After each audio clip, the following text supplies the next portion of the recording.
But just so everybody knows who we all are. So I'll start. My name is Mandy Yates. I am the president for Monroe County now.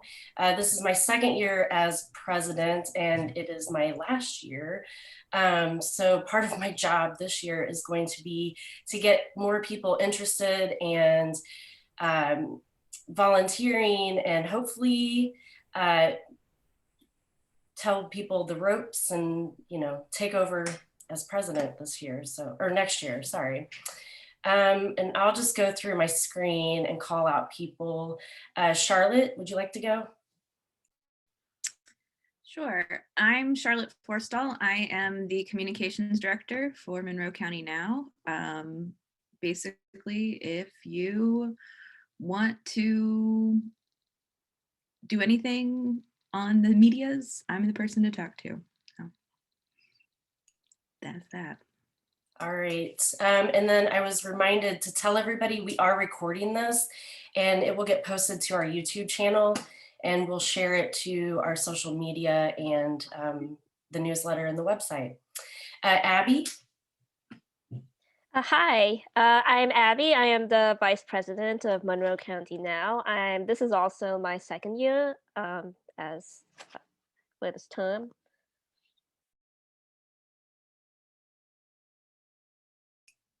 And then Julie. Hi, I'm Julie Hardesty. I'm a membership director for Monroe County now, and this is my first time serving on the board for Monroe County now. So just getting started as membership director. So if you are interested in becoming a member, if you aren't currently, you can contact me, or if you're interested in renewing your membership or affiliating with our chapter, if you're a member of now but not affiliated, that's contact me as well. Thank you. Natalia? I'm Natalia. I am in my my first elected term. I was appointed last year to fill a vacancy as secretary, but I previously served as treasurer. And so welcome to a lot of the new faces we have today. Yeah. All right, Shruti? Hi, I'm Shruti Rana. I'm the Director of Legislative Action, and this is my second year, or I'm starting my second year doing that, and I was involved in different committees before that. So if you have any ideas for advocacy, if you want to help us track legislation or write scripts or write letters or anything like that, please let me know. Thank you. Amalia? Hi, I'm Amalia Schifris. I am the Director of Fundraising. Last year, I was Director of Communications, and excited to be starting my second year with now. Awesome. I don't think Molly's on right now, but Molly is our treasurer, and it's also her second year. So anyway, welcome everybody. If you have any questions as we go through the business part of our meeting, it's not really that businessy. So, but if you do have questions, just let us know. I did put the agenda in the chat if you'd like to look at that. And so just for my part of the meeting, I just want to, first of all, welcome our guest panelists that Abby will be introducing around 12:30. And thank you to the new board and our members for showing up. I do have a few upcoming dates that are listed on the agenda. One is the next national board meeting. Any dues paying member can attend the national board meeting. So our next one is on January 24th from 1 to 5 p.m. There is a link to register if you would like to attend. And then moving on to the next date on January 28th from 5 to 7 p.m., there is a new series that National now has come up with. And the first of the series is called 323 Days of COVID, the Lasting Impact on Women. I think it's going to be a really good series of events. And I know that Janet is on here, maybe she knows, but Janet is our Indiana Now president, by the way. Janet, do you happen to know who now is partnering with on this series that they're hosting?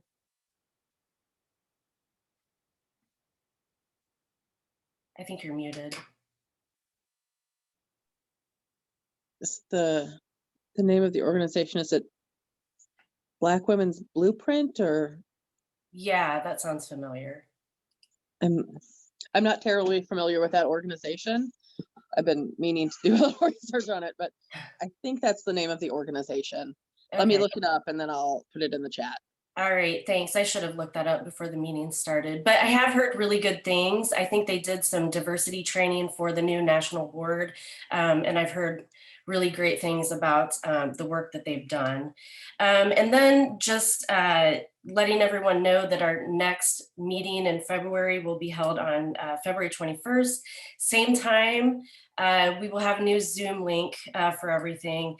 And we just secured our speakers for next month, and they will be organizers from Rising Rainbow Coalition. And thanks to Abby for putting that together as well. So I'm gonna toss it over to Abby if she has anything that she would like to talk about or bring up. And then we'll just move through the list of board people. Maybe we'll have a little time to socialize. Yeah, thank you. I don't have many updates other than I'm excited to introduce this panel, and I'm really excited to have secured the speakers for February. I'm really, the work that the Rainbow Coalition is doing, is there a group of students who kind of try to put pressure on organizations like the Indiana University Student Government to increase the diversity in the leadership. And they have won significant victories in that count. So I'm very excited to hear what they have to say. I don't think I have many updates beyond that. Okay, cool. Natalia, do you have anything that you'd like to discuss? No, I would just like to quickly say, like, Sorry, I didn't understand. sorry, my Google is upset that I have nothing prepared to say, but I did meet with some student leaders yesterday on some Zooms around our topic for next month. And I would just like to say, like, it is super cool to see students like so engaged, especially around the issue of homelessness, and seeing what their efforts are going to look like, and especially around kind of advocacy with like both city council and the administration. So I just want to kind of echo my excitement for today's speakers to start off this conversation and to hear what students are going to do next month too. So Awesome, thank you. Charlotte, do you have anything that you'd like to talk about? My only real thing is that we are always looking for new blog content, especially if you are engaged in some form of activism that we can help support in the local community. We would love to help amplify any concerns as long as they pretty much subscribe to NOW's core values, which it's really not hard to if you're doing activist work. So if you are interested in writing a blog for us, it doesn't need to be fancy, but if you are interested, please shoot me an email. I just linked the email to the chat, and I'd be happy to talk to you about it. Awesome, thank you. Amalia, do you have anything for us, what you might be working on this year? So we're going to be doing fundraiser Fridays twice a month. So every other week, we'll be fundraising for one or two different organizations via our social media. And we haven't planned them all out yet, but they're going to be associated hopefully with whatever awareness month is going on that month, or whomever is like our guest at our meetings, sort of those types of organizations. Like for instance, our one a couple of weeks ago was for some organizations helping people experiencing homelessness and poverty.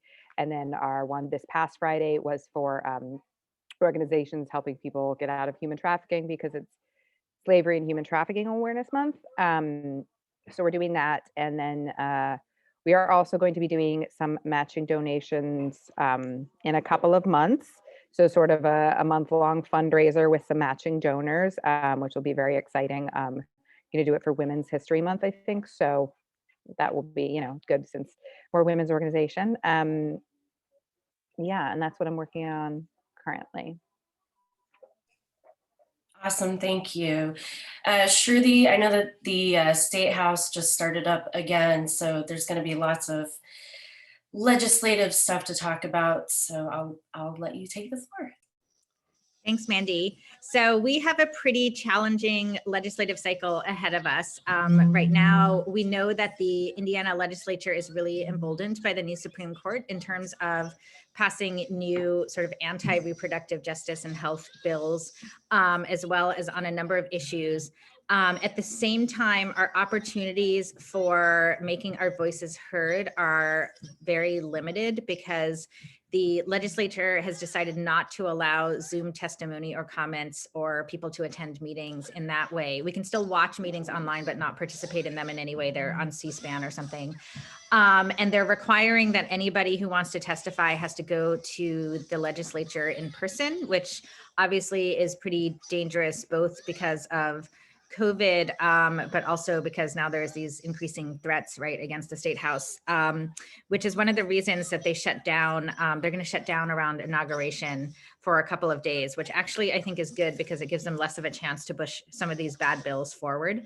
But because of that challenging situation, we're looking at trying to be creative and also partner with other groups in terms of advocacy and, you know, not letting this, you know, despite the limited opportunity for public comment and participation, we don't want to let the legislators off the hook. And we want to also support and advocate some of the good bills that are out there. So we're going to be continuing some of the things that we've been doing, you know, since the pandemic started, which is, if you look, we have Take Action Tuesdays that we put on our social media, and every Tuesday we post a script and instructions on who to call about a particular bill that relates to one of our 5 core issues. Sometimes it's about bills, sometimes it's about a broader issue, but look for those. It has all the information you need to just call in and make your voice heard, or email, or you know, otherwise write a letter or something.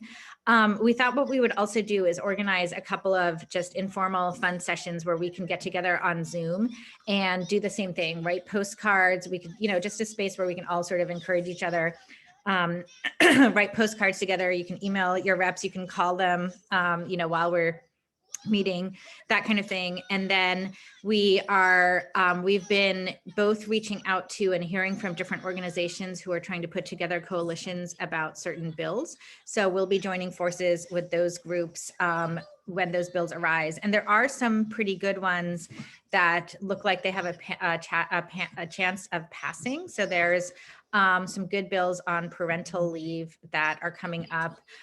We have a lot of employment equity issues that are sort of ongoing, but might have a chance to be addressed. Maternal mortality is also an issue that might find some success in the legislature this year. So that's just to give you sort of just a broad overview of what we're seeing and what you might see from us. But I really encourage you, I mean, people, if anyone has creative ideas for electronic organizing or advocacy, we'd love to hear from you or participate in some of those campaigns. And I guess, you know, if there are particular bills you are interested in or passionate about, or just issues, and if you want to get involved but don't know what's at the state legislature, just let me know. Just send me an email or send MC Now an email and we can get you involved. And then in the meantime, just stay tuned for information from us on the bills that we're tracking and on the Take Action Tuesdays and other events that we'll be planning. So to see you there. Thank you, Shruti. All right, and then Julie, let us know what you have going on right now. Hi, so yeah, like I said, I am getting started with the tools that we have so that's organizing member lists, and there's some various versions of things out there, but we have a list of active members. So I'm getting into a pattern of trying to remind folks to renew as their renewal time comes up, to keep the active members that are affiliated with our chapter connected to us. We also have a list of active members who are not affiliated. So I'm looking at focusing on people that are located in Southern Indiana and inviting them to affiliate with our chapter when they renew their membership to now. So we'll see if that works to invite more folks in. And then we also have a list of folks who were members and affiliated with the chapter, but their membership has expired and they've become inactive. So I'm wanting to reach out and invite those folks to rejoin. So those are kind of things that I'll be looking at trying to do this year and get into a pattern of how to manage that work. And then in terms of engaging members and looking at new membership, I'm going to get into that, but it's still a little bit new for me. So, but there was a great assessment that was done of Monroe County Now by IU graduate students last year, Tyler Ellison, Jess Hoopengardner, and Shelby Koopker. And they have some really terrific ideas for engaging with new members and looking at being clear about what we do as an organization, as well as how we can serve to connect you to other organizations in the area doing various work. So I think those are all things that I'm interested in working on this year and getting membership going and more engaged. So that's what I've got going on. Awesome. Thank you, Julie. So that's pretty much all we have for from each of our board members. I would like to just bring up about membership. We are a dues paying membership organization. However, we do have a sliding scale that starts at $10, goes all the way up to $39 sliding scale, no questions asked on that. And we really are trying to build up our membership because that's how we are able to organize and do the things that we do. Especially when COVID is over, we'll be able to do things like get together, and it would be nice to have, some meetings where it's just social time and stuff like that. So that, and also our election. So technically, you don't have to be a member to participate in the organization. However, if you want to be able to either run for an elected office or to even vote in our election, you must be a member. And that's stuff that we'll cover as we get closer. Our elections are in November. So, and then I did want to bring up that we do have chair positions. So if anyone is interested in becoming a chair, the board can appoint you, and our committees for that are LGBTQ+ committee, racial justice, membership, fundraising, communications, and legislative action. So that's really all I have for now. And so if we want to just open up the floor for maybe a little social time or tell us what you have going on, then we can chat.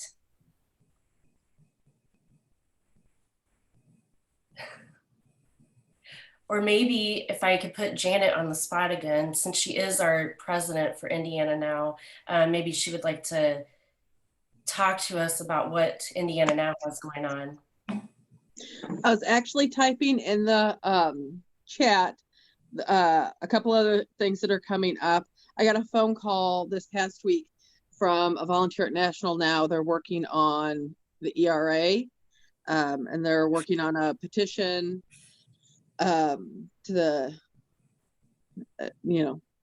very soon, president and vice president, and the name of this man's, the fella who certifies amendments to the Constitution, and I have forgotten his title, working on getting ERA added to the Constitution. I was actually going to put a link in. It seems like Nevada now is kind of leading the charge on this. And there's a petition. I was going to drop the link in the chat for y'all if you wanted to sign on to the petition. At some point coming up, there will be a postcard writing campaign to all of the legislators, because we're hoping that there's going to be a bill to get rid of the deadline on the ERA. I guess I'm making some assumptions about what folks do and don't know about the ERA campaign, but so we have enough states now finally, but there was a deadline in the 80s to get all of them, which is, from my understanding, the very first proposed constitutional amendment to have a time deadline, which of course it is because it's related to women. And so that deadline has passed, almost 40 years ago. So we're hoping to get a bill through that removes the deadline, and then that would open it up to be certified and added to the Constitution. So National Now is hoping to do a postcard campaign after that gets started. I have some ideas about how to do that from Indiana. They're trying to get, of course, as many postcards as possible.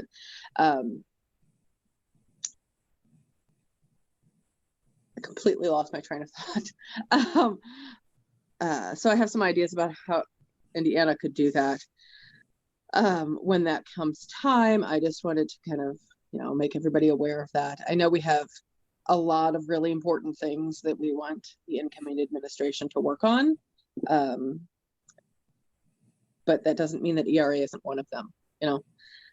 Of course, I think a lot of us feel like COVID is the biggest one,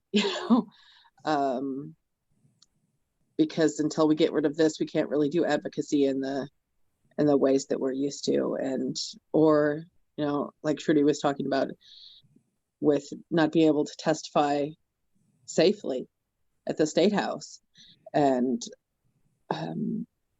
so it's just, I know that that's probably going to be the highest priority on the new administration's kind of list of things to get done. But I think that it's important that we keep reminding them that ERA is important as well. And so as far as what Indiana Now is doing, I missed the legislative committee's meeting I think it was last week. I wasn't able to attend that. Is Kathy on here? No, she's not. Okay. But I actually do help Kathy with that committee. And I could just give you an update about what we're working on. We have a list of bills, and we focus on our core issues, which includes LGBTQ+ rights, racial justice, the ERA, constitutional equality, all these things. And my specific task is to focus on economic justice bills, and there are a lot. So we have a big list of bills that we are following. It is a weird session, as we've been talking about, with being able to testify. So I'm actually part of an equal pay coalition, and their biggest advice is to just write to your legislators about bills that you're passionate about. And a lot of those bills are just in committee at this point. Nothing is going to be happening this next week because of safety concerns. But I think after this next week, things will start really rolling. And so we're going to be focusing on action items. We even have a nifty little graphic. Monroe County Now has a nifty little graphic for these things, and Indiana Now does as well. So if you don't like us on Facebook, please do so. Like Indiana Now on Facebook. And that's all I have about that.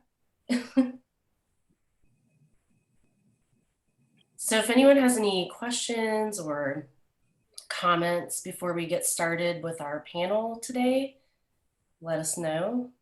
You can write it in the chat. All right, I am going to turn it over to Abby, who will be introducing our panel for today. So thank you. Hi, so it's my pleasure to introduce and also to organize this amazing panel of women who are working at the forefront of issues in terms of fighting poverty in Monroe County, which because of COVID is definitely something that has seen people with increased need in their respective agencies and organizations. And I kind of organized this panel with the idea of spotlighting different groups that often don't get talked about as much, as well as newer groups like Helping Hands at Civic Champs, which I've had the pleasure of working with at Monroe County Area Mutual Aid. So we have a list of questions, but I'm going to start by introducing our 5 panelists from 4 organizations. And the first panelist we have is Emily Pike. Emily Pike is the executive director of New Hope for Families. She's a native of Southern Indiana, and her passion is children. And having worked for many years in a number of childcare provision roles, she understands the importance of intentional programming for children beginning early in life. And in February of 2018, she assumed the role of executive director at New Hope, which is responsible for operations of both the Roof and the Nest.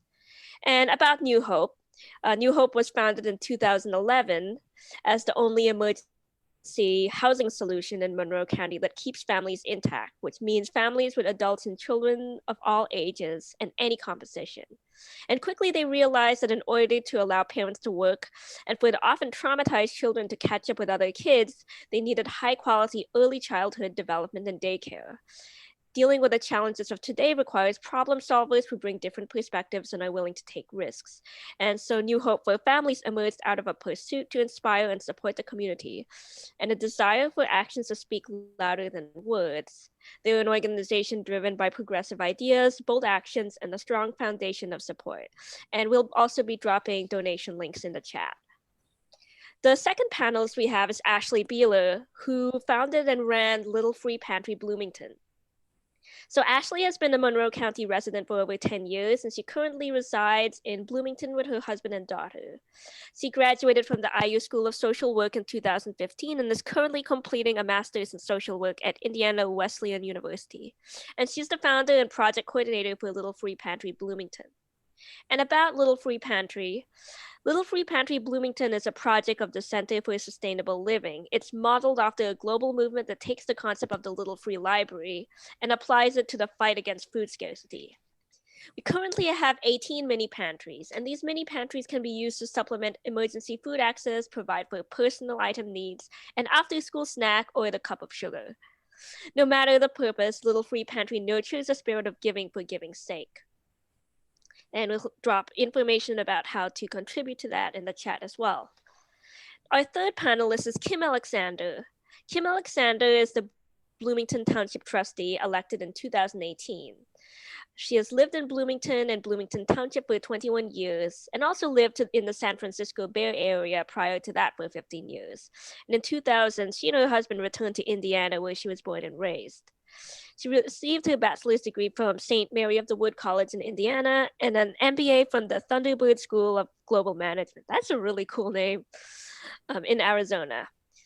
Previous to her election as a township trustee, she held a variety of administrative jobs. She's married and enjoys reading, cooking, traveling, and studying foreign languages in her spare time. She is a member of the Monroe County Democrats and also the Democratic Women's Caucus.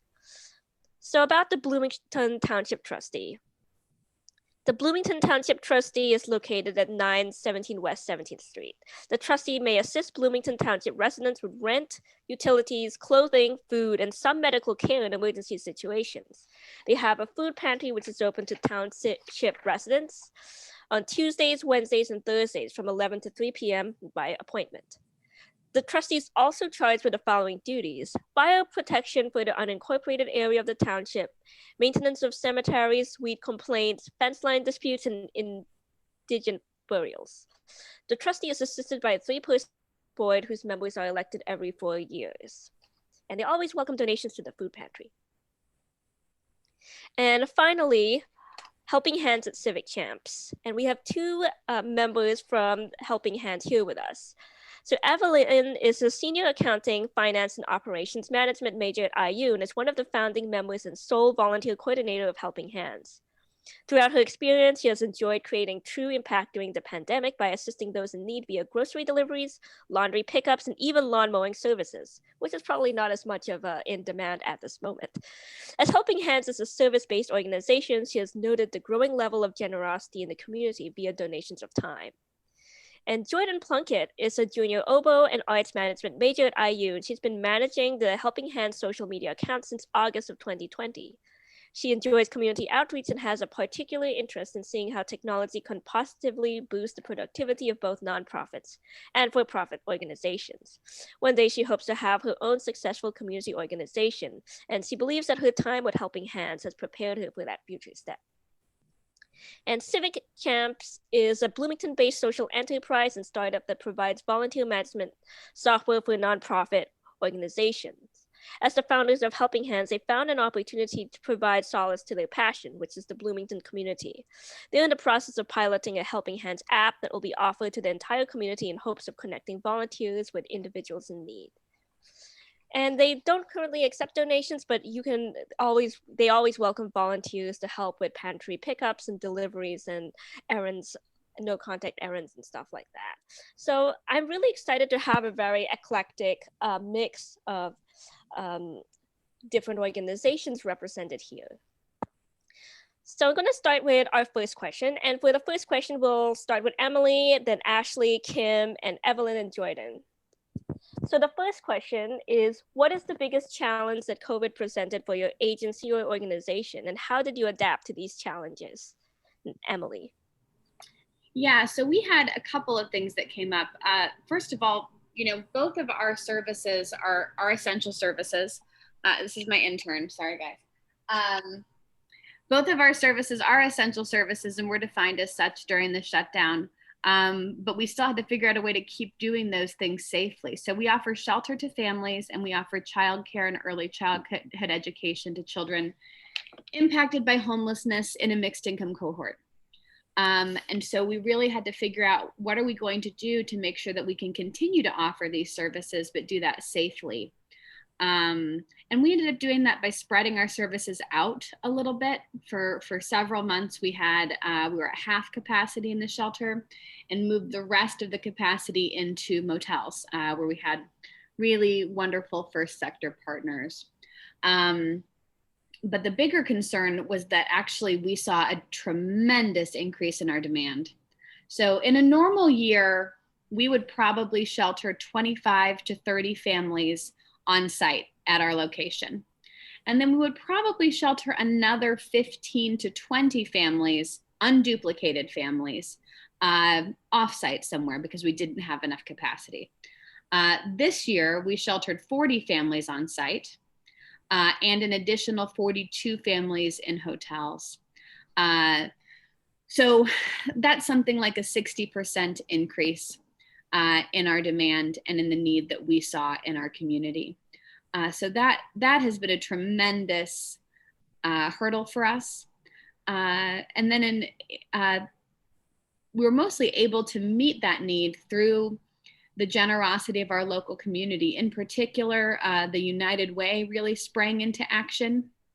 We were also able to collaborate really closely with the Bloomington Township Trustee and the Perry Township Trustee, who were able to help us get families through shelter more quickly, and able to help us help families who maybe would be facing eviction get that taken care of.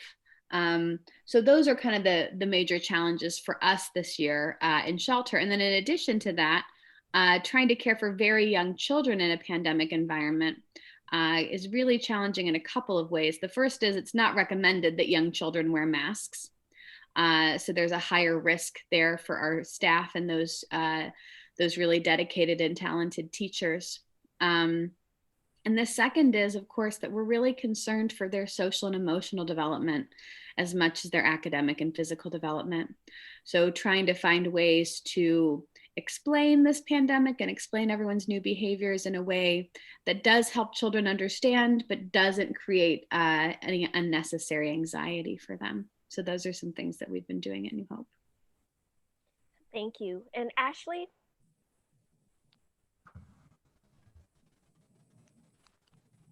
Hi. So similarly, the pandemic significantly increased the demand on the local mini pantry network. Before the pandemic hit in March, we only had 7 little free pantries installed in Bloomington, and we now have 18. And all of that growth occurred during the pandemic. And that was mostly due to different groups and private citizens deciding to get involved and deciding to start their own mini pantries. So luckily, even though the amount of outreach and requests and people, reaching out to us to find assistance has dramatically increased, our volunteer network has also exploded. So we've been able to take it all in stride, luckily.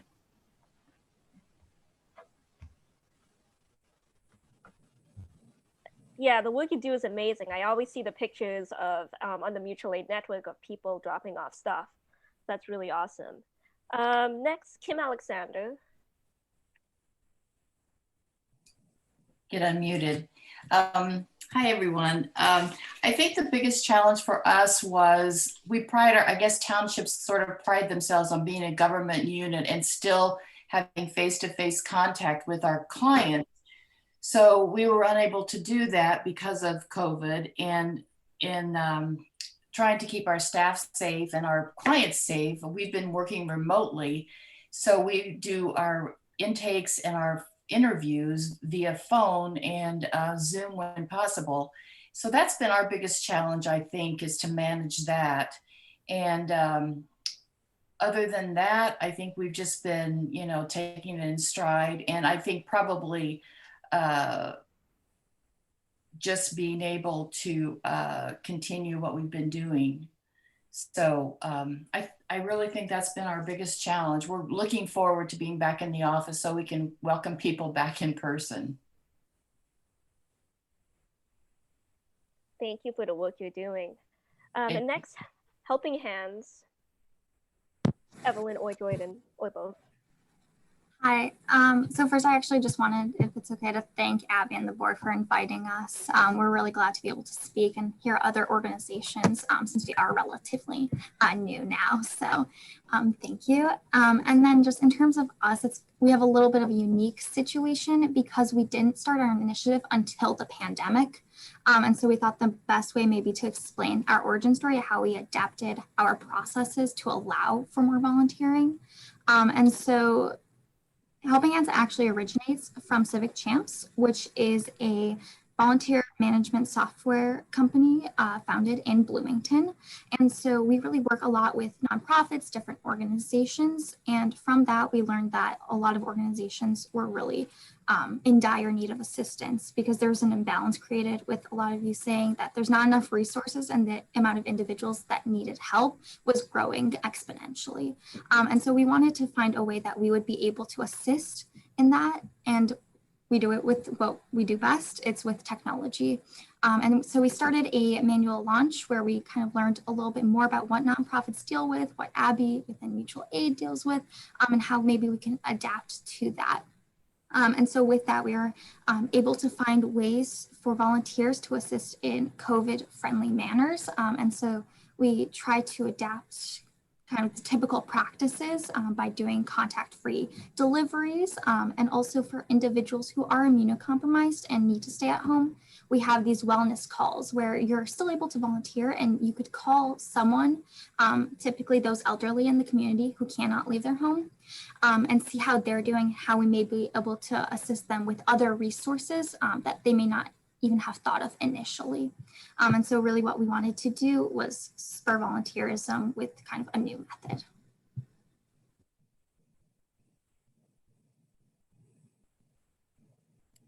Jordan, anything to add?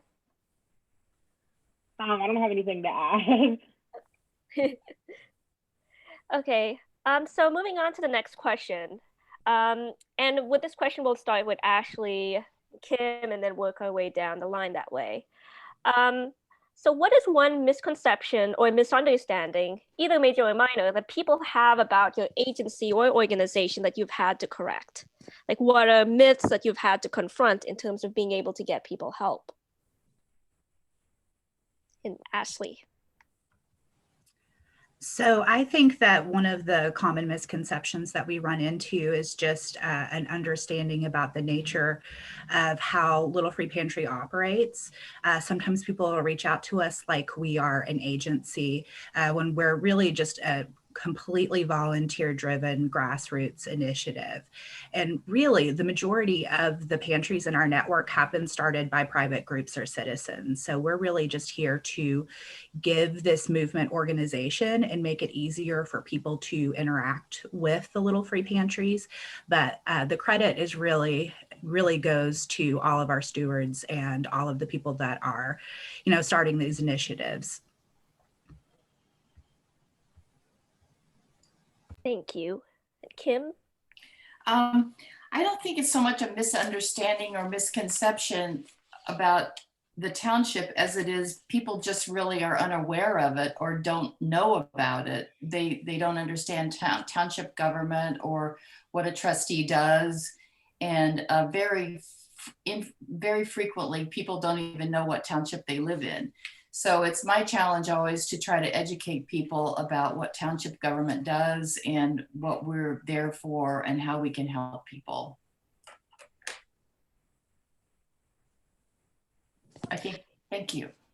Yeah, I definitely can attest to that, especially in the beginning of the pandemic when people were starting to worry about paying for rent and utilities, and just helping people with the process of looking up the township trustee and then finding contact information was something we started doing.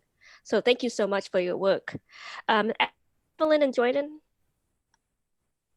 Yeah, so I think a pretty understandable misconception is about the difference between Helping Hands, Civic Champs, and the Civic Champs Foundation, since we're all pretty interconnected but serve different purposes. So basically, Civic Champs is a benefit corporation with a strong social message focused on service, and they create volunteer management software that helps organizations better organize and keep track of their records. And then Helping Hands is a philanthropic initiative that was developed to address the needs of the community, the Bloomington community, brought about by COVID-19, as Eveline mentioned earlier. Helping Hands, which is really like a hands-on program to address need, and a couple other programs that we have, like cash grab grants, which is a less hands-on approach that involves us providing support for other organizations, are brought to you or brought about by the Civic Champs Foundation, which is a 501c3. So we basically have like an initiative, which is Helping Hands, a 501c3, which is the Civic Champs Foundation, and then a benefit corporation, which is Civic Champs. So yeah. Emily? Yes, I'd say there are two. The first is that people sometimes think that New Hope is faith-based. And I think that has to do with our name, probably. But it also has to do maybe with the number of homeless serving agencies that are. New Hope is not faith-based. And I think oftentimes because people think that we're faith-based, they think that they need to be married to come to New Hope. So folks do not need to be married to come to New Hope. We accept single moms, single dads, married couples, unmarried couples, same-sex couples, transgender parents, custodial grandparents, basically any kind of family configuration that you can think of that includes at least one child is welcome in our shelter program. So for us, we define family as our clients define family, as long as there's a child involved. And the reason for that is because there are other shelters available for adults, and we are the only shelter that would serve families with children. So we do have to prioritize those spaces. But I would say that's the number one misconception about New Hope. We are certainly open to partnering with lots of different faith communities, but we do not have any faith motivation. Thank you.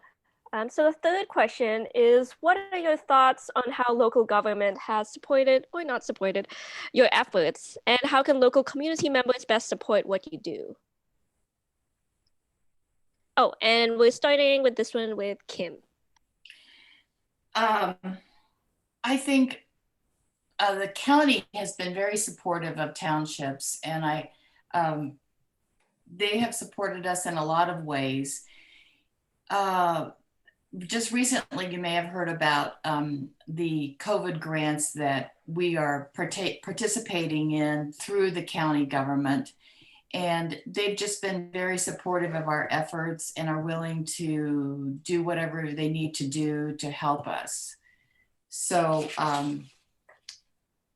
I think that, I think they've been very supportive. As far as how can local community members best support what we do, I think just knowing that the township is there, the trustee is there, and remembering to refer people to us when you can. And I think that's probably the best support you could give us. Thank you. Eveline and Jordan? Yeah, so for us, we have talked with individuals in the mayor's office. We've talked to individuals within volunteer organization networks sponsored by the government. And so we have gotten some support there in terms of wanting to advertise what we do, kind of gain awareness of how we can assist them. But in terms of grants, we're very much so understanding that right now they are better allocated, and really the point of our initiative is to supplement the work that nonprofits and the mutual aid groups do. And so that's kind of where it comes in, where we've worked with a lot of great organizations where maybe we can assist them rather than in a monetary way, in a more of a time and service opportunity. And so we've had, you know, great time working with Abby, with Pantry 279, or County Mutual Aid Group. And there's just a lot of different opportunities there. And in terms of community members, so we aren't currently accepting donations. And so still our main way of and request from individuals is that you volunteer for help. We've had Mandy volunteer, which has been great. We've had other volunteers who have been able to volunteer in a variety of ways, whether that's kind of a once a month or kind of more active where every single week. And so we do have a lot of flexibility in that. Thank you. Emily? Yeah, we have had a lot of support from our local government. Our strongest support actually comes from our townships. So we work very closely with Kim. We also work very closely with Dan Combs at Perry Township, but also some other townships. Those are folks that we know that we can always count on to support our agency, but also to support our clients directly. So in particular, if we have someone who comes to us and says, look, I am gonna be evicted if I can't get this bill taken care of, the townships are always our first line. We always say, have you talked to your township trustee yet? Because they do such wonderful poverty relief work. So they've been fantastic. At the city and county level, we often see some additional funds allocated. And there can be some things that get more controversial at the city and county level, as maybe you've been following. But we certainly do have dedicated folks there. I think the thing that folks can do is to really take some time to educate yourself about local government and then be an advocate. One of the most important things that we can do for folks impacted by homelessness in our community is to really take a hard look at our policies and proposals for affordable housing and for increased housing opportunities.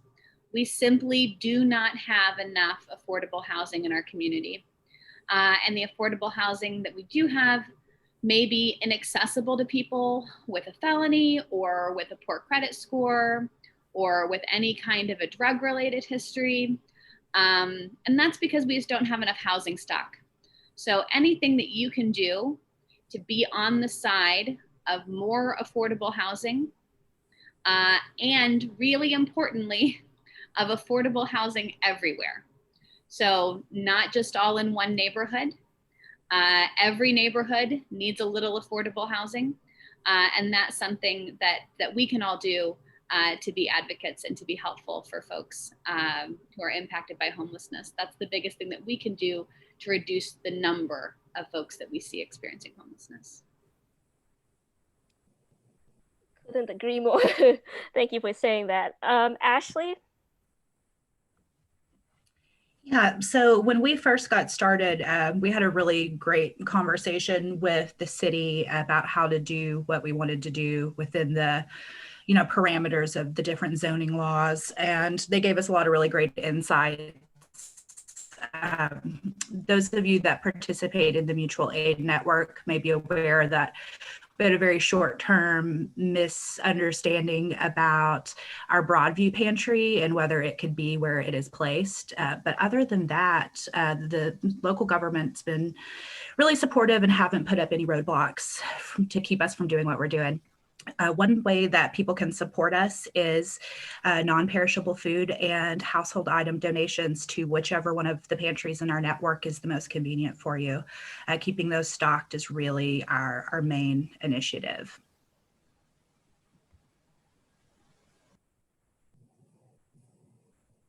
Yeah, I remember when that was posted on the page and it got like 92 comments or something ridiculous like that, which I think really attested to the amount of support that people have for the Little Free Pantry project. I was most of all impressed by how willing people were going to come to bat to protect this one pantry in this neighborhood. That was really amazing. Also a little bit scary. Yeah. So moving on to the question 4. So what have you found most inspiring about local efforts to support what you do? And we're going to start with Eveline and Jordan. Okay. So it's definitely inspiring to see the joint efforts of the Bloomington community when it comes to volunteering. For example, neighbors help other neighbors, and a bunch of organizations work together to make sure everyone gets what they need. In fact, we've collaborated with some of the other panelists and would love to continue with that and create new and more bonds in the future. But it's also amazing how many volunteers we have in general. It was kind of scary when we were receiving around 70 requests per week, but our gracious volunteers always come through. And because of them, we're actually about to hit our 1,000 recipients of care or recipients assisted milestone. And we always seem to meet most of the requests we receive, which is shown in our overall 98% completion rate. But there's like a breakdown also for the specific tasks that we provide. And volunteers find it inspiring too. When I interviewed one of them, which shameless plug, you can read about on our website, she mentioned that not only is volunteering a great way to stay grounded, but it's also rewarding to take pride in your community to the point of taking an active role in maintaining it by caring for your neighbors. So yeah, all around inspiring for everyone. Thank you so much. Emily? Yeah, I find this community inspiring just all the time. And even more so since this pandemic hit.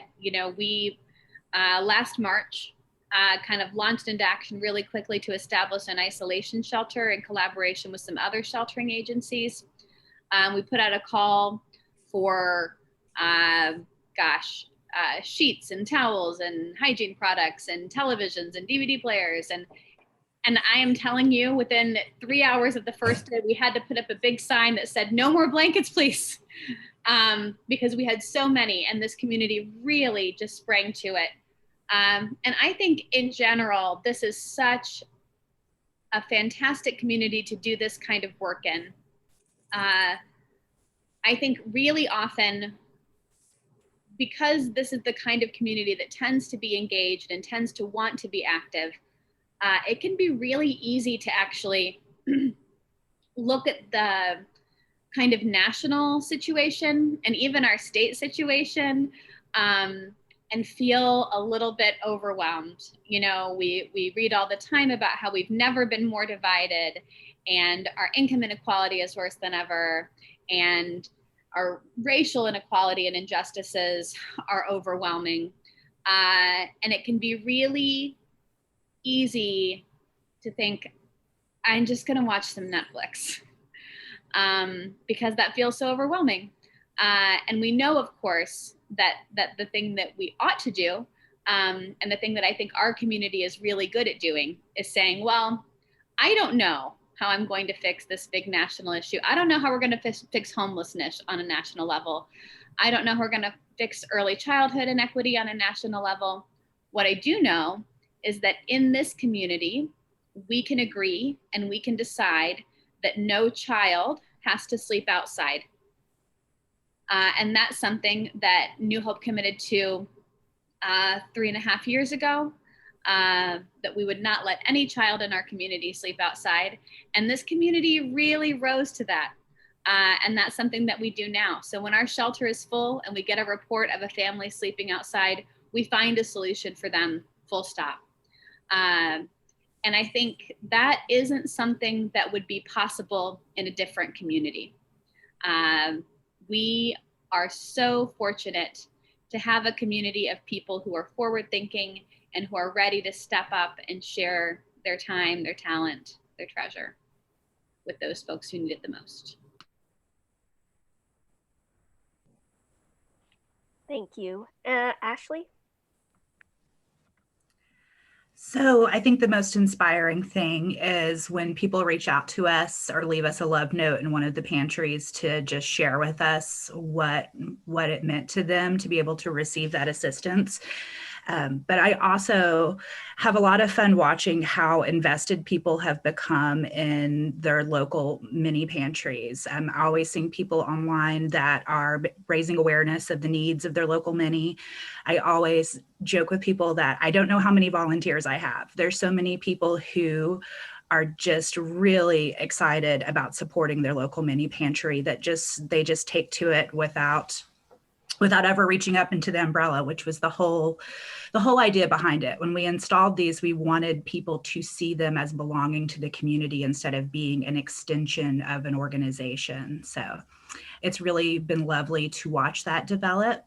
We also have a phenomenon that we call Pantry Magic, where our stewards will share stories with us about seeing a need or seeing a repair that needs to happen, or seeing when their pantry's low stocked and they go to get the thing that they need to address that need, and then they come back and it's fixed. And they're like, how did that happen?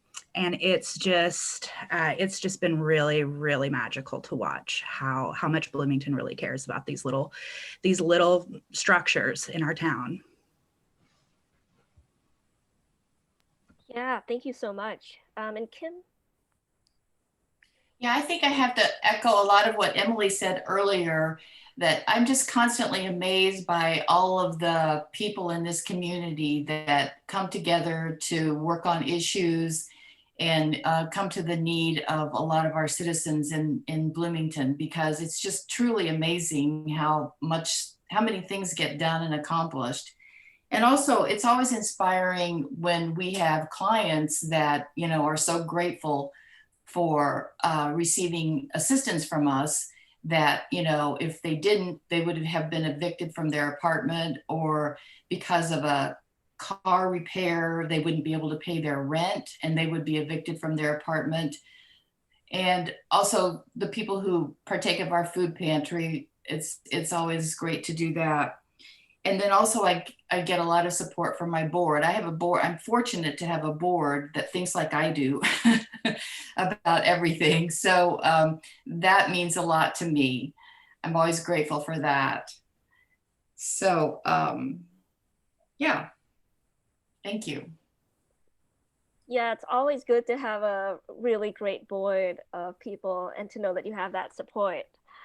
So going on to our final question, fifth and final question, before we have audience questions. And if people have questions for our panel, please feel free to use your raise hand function or drop them in the chat, and we'll answer those questions after this. And so the last question is, what are your goals for 2021, or as well as for the next 5 years? And we'll start with Emily. Yeah, so New Hope is turning 10 this year, which is really very exciting for us. I remember when we were this teeny tiny agency that just operated everything out of one little tiny single family house. And we've really dramatically expanded in the past 10 years. So we are actually looking to do some more expansion. I'm not sharing a lot about that publicly yet, but we will be moving and we will be expanding our shelter services and our early childhood services. Not in 2021, but in early 2022, probably. So we have some exciting things to share there, and maybe I'll join you guys later on in the year and tell you a little bit more about that. But in terms of major goals, that's definitely one of them. I shared earlier, we can shelter up to 7 families at a time in our current location, and we are never not full. I mean, never. As soon as a family moves out, I've got 3 families who are ready to replace them. A lot of people, when we think about homelessness, we might think about, you know, that friendly guy who sits in front of Nick's with his dog, or some of the folks in seminary. And those are absolutely some of the faces of homelessness, and oftentimes the most visible ones. But the truth is 40% of the people in our community impacted by homelessness are members of families with children. So it's a huge part of what we face here. And the capacity that we have right now just isn't sufficient. So we're excited about that move.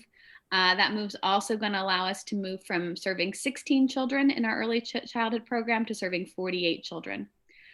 So that's going to allow us to provide all of our services much more efficiently, to make better use of those donor dollars that people are so generous with, and to make a bigger impact in our community. So that's our big goal for the next year and a half. And then in terms of a 5-year goal, one of the things that we are really interested in is continuing to work with our local government in the city, in the county, to expand affordable housing options and to continue to build relationships with landlords, so that we can make sure that we do have places to move families and individuals into. Right now, our community does a pretty good job of sheltering folks, and we have a much harder time housing folks. And getting people into shelter is never the success story, right? Getting people out of shelter, that's what makes us successful. So we're going to continue to work on that. That's great to hear. Really excited. Ashley? So our goal for 2021 is to develop more collaborations and community business involvement. We very recently pulled the community action group Pigeon Hill Pantry in under our umbrella, and we're really looking forward to supporting their important work and seeing how we can help them grow in their initiative. And then 5 years from now, I hope to have a more robust pantry network. I hope that every community in Bloomington has at least one mini pantry, but I also really hope that we're needed less. I really hope that we live in a more equitable world where people don't need that emergency support quite so much. Absolutely. Kim? Well, last year we moved our office. You may know the old office was out on Fountain Drive. And so that was a big goal that I achieved actually in 2020. But we had just moved, and 6 weeks later, we had to close the office, and we've been working from home. So I'm hoping to get back into the office as soon as possible. That's one goal. And all the other goals, I have some goals, internal goals. And also, as of January 1st of this year, our fire department merged with the district county fire department. So that will give me some extra time to work on other projects that I have sort of put aside. But I think probably for the next 5 years, I want to continue working on the housing insecurity situation. I've joined forces with, and as well as other trustees and local government and other partners to try to really take the bull by the horns this time and see if we can gain some traction on finding the solution to homelessness in our community. I know it's a problem it's a national problem and everyone has this problem, but I think that we can actually solve it here in Monroe County if we put our nose to the grindstone and keep at it. So that's probably one of my goals for the next 5 years, is to continue working on that. Thank you. Eveline and Jordan?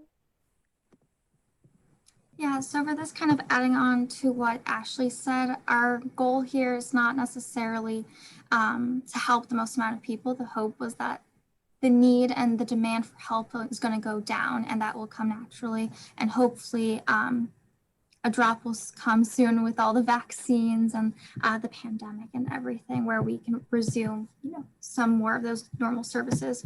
But kind of our vision is to continue expanding support among communities, volunteerism, because inevitably there will still always be need for volunteers in one capacity or another. And so our goal in this first year is to continue right now with the pandemic, assisting in the Bloomington, Monroe County area, with anyone who needs that assistance that we can provide. But we're also trying to expand to other locations. So currently we're doing a pilot in Pittsburgh, so we could help the Pittsburgh area. We're also planning an expansion in Austin.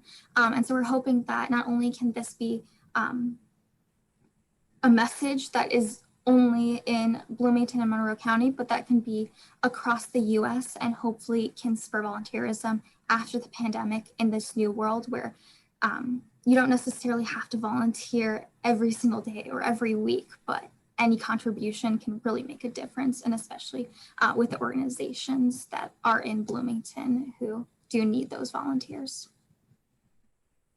Thank you. So yeah, it's been really inspiring to hear people's ideas and plans. And so we're going to move on at this point to audience questions. And again, if you have questions, don't hesitate to drop it in the chat or use the raise hand function. Natalia, do you want me to read your question out? Or you can ask. Sure. No, you can go ahead and read it. Thank you. Cool. Okay. So Natalia's question is, I recently heard about the Heading Home project from 2014 that the South Central Housing Network created and how it might be looked at again because of recent events. Are you familiar with this project? And if so, what are your thoughts? And thank you for all you do. And this question, I think, is more aimed towards people who maybe Kim and Emily more so than others. Kim, do you want to talk about that, or would you like for me to? You can talk about it. I think in the chat, your answer was explanatory, but go ahead. Go ahead. Yeah, sorry, I didn't realize that was like going to be a read aloud question. So Kim and I are both on a committee that's working on the Heading Home plan, which is why I asked. So the Heading Home plan was created, in 2014 with a lot of key stakeholders, including at that time, all of our sheltering agencies. We've had a couple of new sheltering agencies since then. But basically and also lots of local government partners. But basically what it does is kind of break down the problem of homelessness and how we can overcome it. As I said just a moment ago, getting people into shelter isn't how we are successful in this fight. Getting people out of shelter into stable housing is how we do that. At New Hope, we're able to move about 80% of our families into stable housing. And that's actually, believe it or not, a really high number. But it is hard. It is really, really hard to find landlords who can work with us, to find property management groups who can work with us. So the Heading Home plan is thinking about not only our sheltering system, but that whole system together. So sometimes I say, if you think about our housing system like a hospital, a shelter is like the emergency room, right? Someone comes there because something is very wrong. And sometimes someone who comes to the emergency room needs a few stitches and they could head home. And we certainly see folks like that. They've had a bump. They're in between leases, maybe, and they don't have a place to stay. So they're, what we call situationally homeless. Something happened that kind of was an anomaly and probably isn't going to happen again. But then there are other folks who maybe need, to stay in the hospital for a little while. They've got some bigger problems. And then we've got folks who need intensive care. And those are our folks who need what we call permanent supportive housing. And that's a low-income housing situation that comes with wraparound services to help folks with serious addiction issues, serious mental health issues, substance use disorders, things that prevent them from being able to be stable on their own. And so the Heading Home plan is really looking at how can we be focused on that whole system and not just getting people into shelter. Sometimes we see the problem of homelessness and we think we should build another homeless shelter. And believe me, I am definitely not anti-homeless shelter. I run a homeless shelter. But another homeless shelter is almost never the answer. More housing, more affordable housing, better options are the answer, and doing those in a regional way. So we've got a lot of really good heads on this at the moment, including Kim's, and I'm hopeful that we'll be able to come to some agreements at the city and county level, and perhaps even some more regional solutions. Does that answer your question, Natalia? I don't even know if I did. I just talked for 3 minutes. Yeah, I'm really glad to hear that that plan is being looked at. There's a comment from Ilana Stonebreaker. She says that many people may not realize that Bloomington Township is only about half of Bloomington and the other half is Perry Township. And Kim says Bloomington Township boundaries are north of 3rd Street to Wiley Sample Road to the north and between I-69 and the State Road 46 to the west. I usually use like a tool called like a census. I think I got this link from someone who works at Monroe County United Ministries. And I usually use this census report and I plug in people's address and then it will give you like a breakdown of different, like, I guess, boundary lines. It'll tell you which township you're in. So that's a kind of quick and easy way to find exactly where your township is. Becky says, I think landlords would be more receptive if there was better funding for case management. I guess I sort of have maybe a follow-up question to that. Like, what are some incentives? Well, I guess the first part of my question is, what landlords have you found that have been kind of receptive? What property management or landlords are like the best to work with if someone is trying to find housing and maybe doesn't have like the best record or is worried about their credit score and stuff like that? And the second question is like, what incentives are there for landlords to invest in affordable housing? Because I know there's a lot of concern currently about student housing and building more developments and having developers move in and build like really expensive housing for students that drives up the cost. Wondering if you have thoughts about that. I can say something. I know that is a real concern because our vacancy rate in Bloomington is so high or low. We only have like a 2% vacancy rate when it comes to renting apartments. So landlords don't have much of an incentive to rent someone who has a felony or they've been evicted in the past. One of the ideas that has been tossed around and that will probably get more discussion as we go forward with the Housing Advisory Committee is the Landlord Mitigation Fund, which would allow landlords to dip into, receive a claim. They could claim like for damages or non-payment of rent, whatever. And also that would involve, along with that, case management for a family or a renter that would be in their first year or two of renting. So I think that would go a long way. More even than the financial management, the financial part of it would be the case management part, where the case manager could intervene with the landlord and the renter to resolve conflicts and what have you. Do you have anything to add to that, Emily?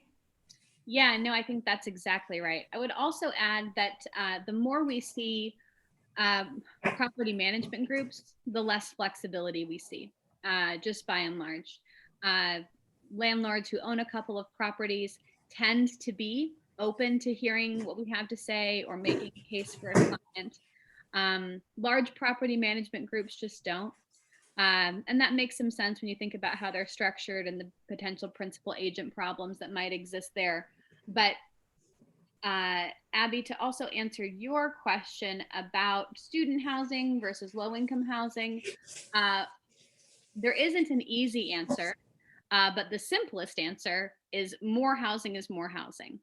And having more housing does kind of control the market in that way. Now, there are some things that we can do as a city that will allow us to restrict some properties for low income. There are deed restrictions that are available to be used.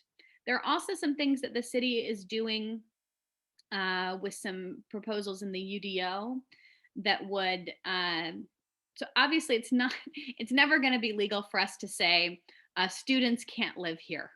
But it could be legal, and it is legal for us to say things like, okay, no more than 2 unrelated adults can live here. Or that you have to have an income below a certain threshold to live here. Or to limit the number of bedrooms in a complex. And those are things that we know, generally speaking, when we talk about big student housing, we're talking about 4-bedroom apartments that 4 people share. And so by including things like plexes, for example, things that give us a little bit more density all over town. And once again, what we're not talking about is building 1,000 units on the far west side there behind Walmart. That is not going to be a way that we solve this problem. One of the things that we know for sure is that the way that we fight poverty is to spread it out and spread the resources out. And one of the ways that we enshrine poverty and make sure that it's with us forever is to isolate it. So when we can bring that into our whole community, what we know is we have a compassionate community that wants to help. But when we put it all where we can't see it, all of a sudden we get into a position where we're thinking about, oh, those people over there. When the truth is, those people are our people just as much as anybody else. And we need to be looking out for them. And we are going to count on them to look out for us, because that's what community means. Natalia has a follow-up question. Is the landlord mitigation fund something that we could advocate in the city budget through housing and neighborhood development? Not yet. It's an idea that's been talked about for a couple of years. It hasn't been codified in any way yet, but I'll tell you what, when the time comes, if it's a resolution before city council, if there's something that we need, we will absolutely notify this group, and y'all can come and make the case at the city council meeting. Does that sound right to you, Kim?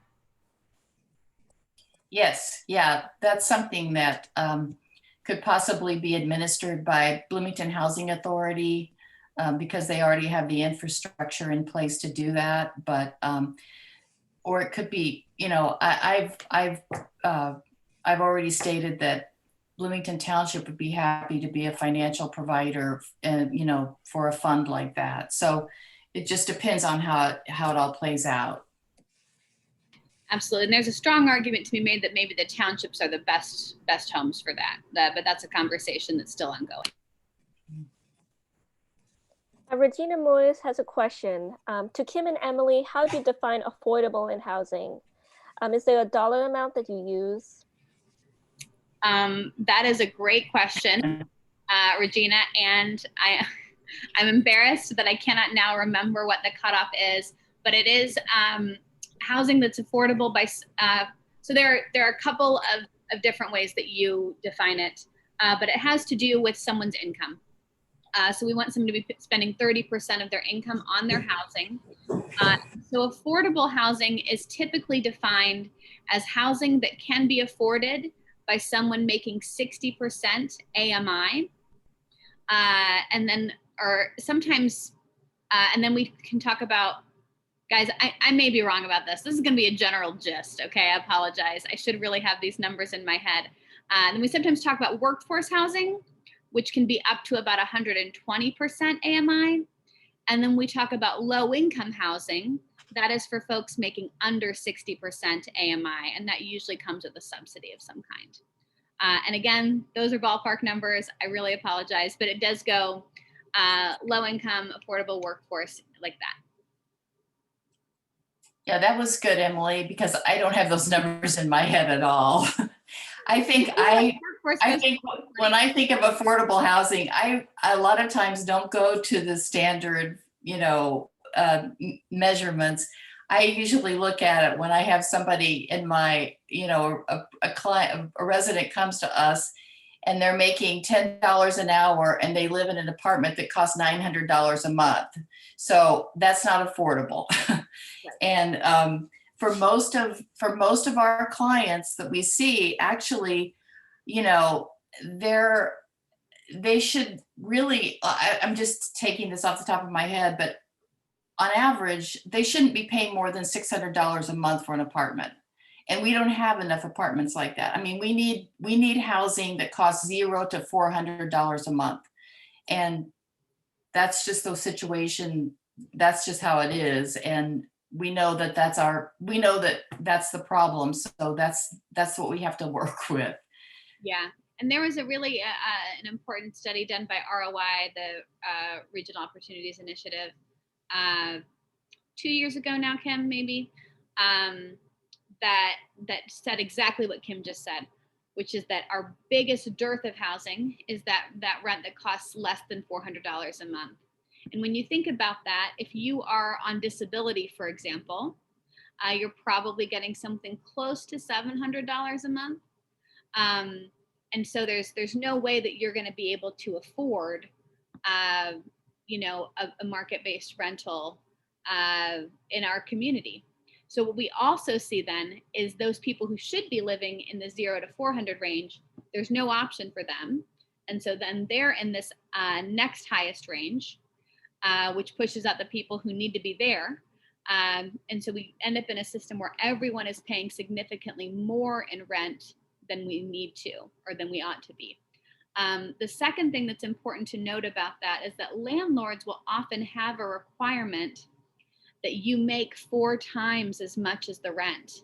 And that's a great rule of thumb for middle income folks. We should all be striving to spend 30% or less of our income on our housing. But the truth is, we know that it's always been the case that low income folks usually spend at least half and sometimes more of their income on housing. So by having these policies, landlords are maybe inadvertently, I don't know, I don't want to ascribe malintention here, but do end up shutting out those low income folks.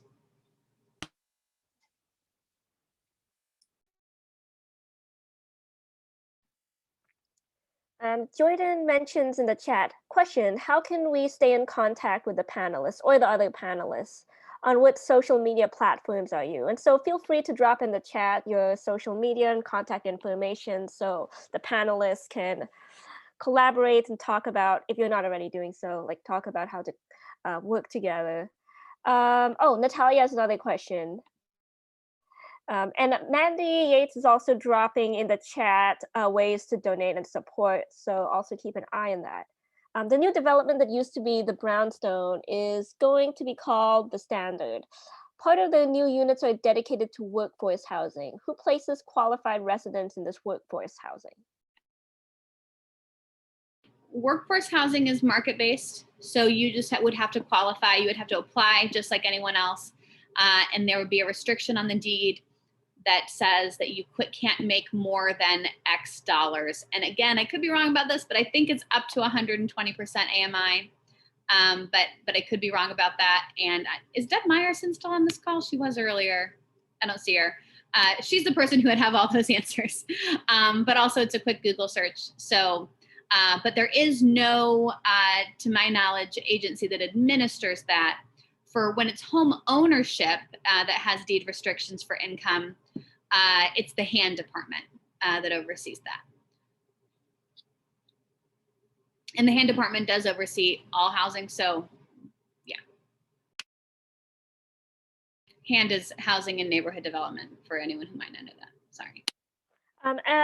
Thank you so much for that. And so I think my final question is maybe for all the panelists. And so maybe can you explain the process by which, if someone needed help, what is kind of, and reaches out to you, what is kind of the process by which you provide services, or like, is there a form that they have to sign or something like that? What's the process by which someone gets access to your services? I'll go first. We require, by state law, we have we can't turn anybody away, and we're not allowed to we're not allowed to make a decision over the phone. Like if you were to call us, we couldn't make that decision over the phone and say, yes, you'll qualify, no, you won't. So you need to call our office, and I'll put the number in the phone, in the chat box, but call the office and make an appointment to meet with one of our case investigators. And then there's an application that you'll need to fill out online, and we'll go from there.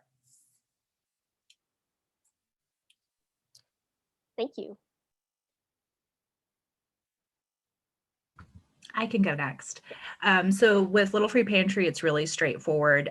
When people reach out to us, we share our map and help them figure out which pantry is the closest to them. In the past, if there's a transportation issue, we've connected them with Helping Hands in some circumstances. And then also, sometimes it's within our volunteers' capacity to help them access those. But yeah, Little Free Pantry is no questions asked. There's no process to go through as far as, who qualifies to take something from a pantry or what the process is for donating to a pantry. You just find a pantry and you do your thing.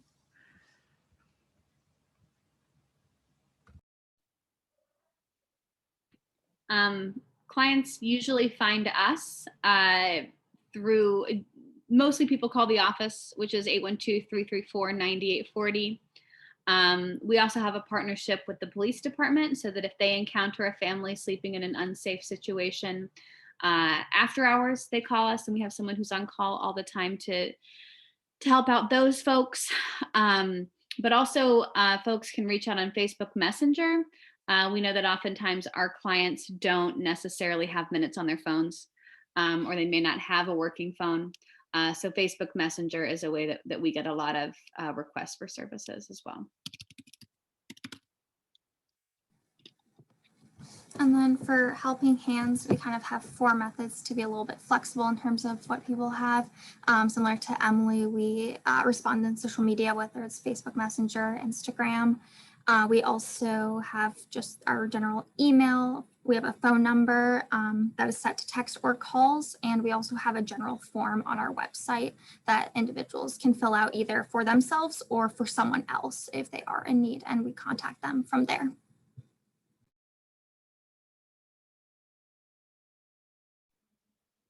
Yeah, and Eveline and I talk sometimes, if she gets like a request that's maybe more appropriate for the Monroe County Mutual Aid group.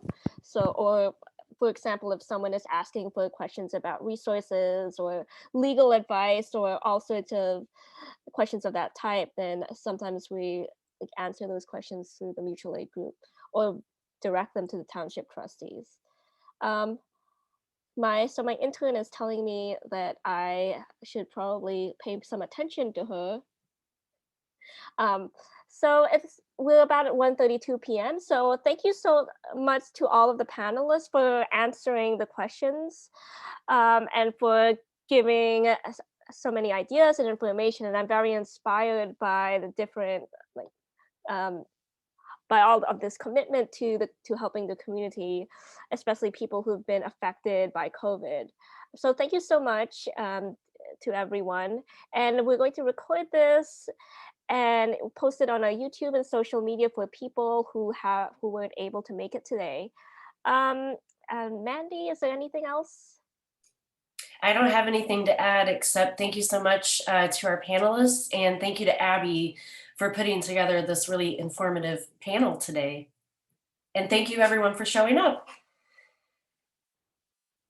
All right.